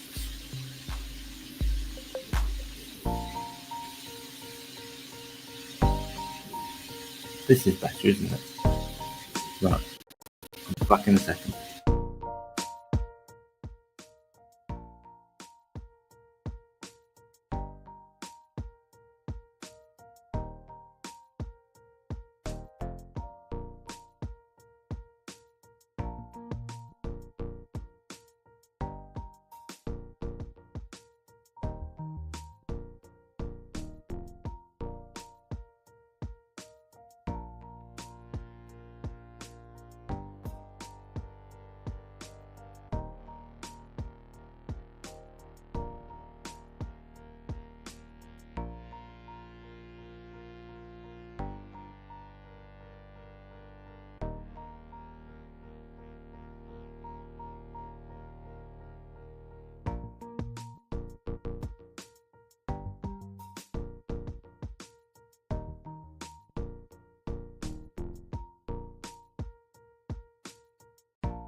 Hey!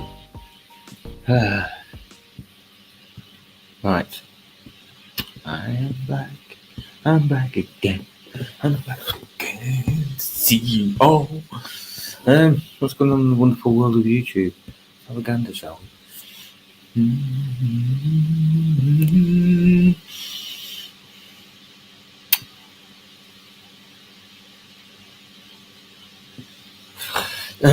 Mad Mark's van life, living in a van that don't go. I've been watching him for a while actually. Mad Mark and his van life. Other people doing easy DIY camper van builds, 2K abandoned places. What happened at this abandoned school? Charlie Beach, Asmon Gold TV, George M. All valid channels that I watch. Who's out there anyway? If you want to join? The link's up there. It's up here. Look, it's just about there-ish up here somewhere. I don't know. Let me look on YouTube when I'm pointing. No, I'm not looking at my channel.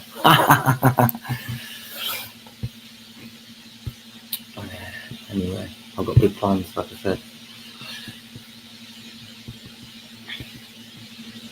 So let me show you something. This is where I kind of like live. Hang on, let me just zoom out a bit. So without going too far in, too close, you can see I live in this area up in Sibley. And straight out here, there's an infield, goes the next area. It's all farmers' fields all the way around. Literally, look, all the way around. All the way around. Farmers' fields until you get to Eastbourne down here. That's all surrounded by farms as well. And then you come down here like Seaford, Peacehaven, Preston Park. That's coming off into Shoreham by Sea, Worthing. Bottom Regis down there. Yeah, see? But look, this is all, look at all this. Seriously, all across here, all farms up here. It's nice down here, I'm telling you. Look at the coast, this is the coastline where I am. There's Hastings, literally on the sea. Hastings here, Hastings Country Park, isn't it? I used to live in Hastings. I used to live down here. I used to stand, that was like my back garden, I'll show you.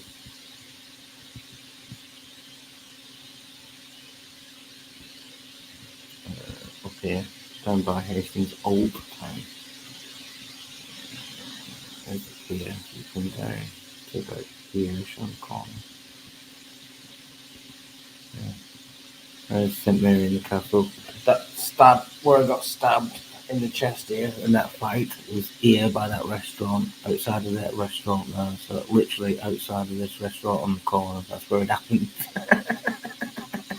Anyway, and I was living here. Didink. Marine Parade. I lived in that house. What used to be there. That house burned down 2 weeks after I moved out of it. No word of a lie. And I had loads of stuff in that back garden and that little courtyard bit out at the back here because I was on the bottom. If you actually let me go down. I'll show you. If I drop this little man down here, ding, turn around and show you. Look, boarded off there. You see it. But I wish there was like a view on the inside of that because, as you can see on the floor though, you see this little window? Yeah, they all got basements. They've all got basements. I know the guy who owns this as well. Yeah. This is the guy whose house burned through. It burned through to the top, burned all down the back out. They've had to rebuild all that house at the back. But can you go down there? Yeah. Yes, it was in there. So I was actually in that basement bit down the bottom, inside of there. And the side door used to go down inside of there. Where that little box is there now. There used to be a little door like you used to step down, and it was half like where that door there is there. The top of that door was like there because it was like step down inside of there where that little arrow is. Yeah, it's step down inside. There was like a little path that went down a little side bit there, and yeah, and the wall went up the side here. But on that wall on the inside here, I made like a big mural. It was of a mackerel. So, let's see if we can go this way. Yep. Just literally look. So like that's where I was living, there in that house there, and across the road from me. Check this out. This is cool. This I love this. So literally across the road from me is a fairground. It's literally look, there's a fairground straight across the road from me. And if I don't know, let's look at that's oh yeah, the miniature railway station there. That's a fishing club. So you got boats. Literally, they got boats in the back of that. Can you go down the back over here? Can't go there because it's on foot, isn't it? But yeah, then they got go karts down here, and that's the beach just there behind all this. This is the beach down here. But they got fairground all the way down here. Literally, it's cool. This is Hastings Old Town. Going along the road. Going backwards down the road here. Oh no, driving the wrong way down the road. How dare we? I've been on that mini roller coaster ride a few times. This, you know what actually? One thing I've never actually done is actually get on one of them pedalos. You can't really see it over there. Can you see it over there? No, we'll let it show. Look, you've got little pedalos that go around like swans, and you can go around that pond. I've never actually been on it though. Never been inside that water. Never once. Even living there. I've thought about it a few times, obviously, but never actually done it. This is all little kids' fairground and amusements, slots, arcades. If we turn around, you can see Old Town here. Let me double tap. Right, bring it round. That's the Old Town there. That's where everyone goes drinking down George Street. Yeah, so yeah, and then that's the stage. That's where they have all the events and stuff like that. That's pretty cool. Yeah, that's nice. Steve in the house. Sorry, I was Adrian as well. Hello, sorry. Let me got the link for you. Have a look. I'm just showing where I used to live in Hastings, in the old town. It's pretty nice actually. I literally loved it when I lived down here. Like I said, look, as you look back on where we was, like yeah. So go back over here anyway. As I said, I lived just behind that green building there, and if you look like behind, let's go back to where I was there again. Let's go back over here again. Sorry. If you look, as we're looking away down the road here, you can see. Double tap, bring it round. On top here is Hastings Castle, up on the top where you see the road going up here now. You follow my mouse, yeah, going up the road.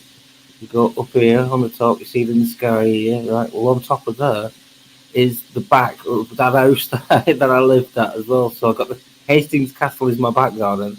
And the amusements and the fun fair and the go-karts and the fishing boats and everything's all that way. And this is proper Hastings Old Town as well as we go down here. This is where the smugglers' caves are and stuff like this. All up here, you've got like a little tram thing that goes up and down the hill. I think it's 2 carriages that go up and down there. Let's go and have a look. Like I said anyway, yeah, the beach, look, the beach is across there. There's fishing boats over there. You see them in the background. Double tap, bring it round, lift it up. There we go. Let's go down and have a look. See, look, you see the rocks and everything there. That's East Hill. And the other one's West Hill. Look at how nice it is. Beautiful down here. Oh, let's go down the roadworks. Sorry. No, you can. Oh, look, there it is. There, you can see it there. Look, there's a little tram system there. East Hill Cliff Railway. There you go. There you go. See. Like I said, this is East Cliff and the other one's West Cliff. Yeah, there you go. Close for a minute. You got beach, the fishing huts and whatnot are all down here. This is where it shows off. Look, they've even got like half a fishing boat. That's just floating in the background. Frank's got lasagna in the oven now to soak up his port that he's been drinking because he's a bit nipsy. And this is called rock'n'roll down here. This is what they call rock'n'roll. Lift it up again. Look at these are called net huts. And I remember I've been in this museum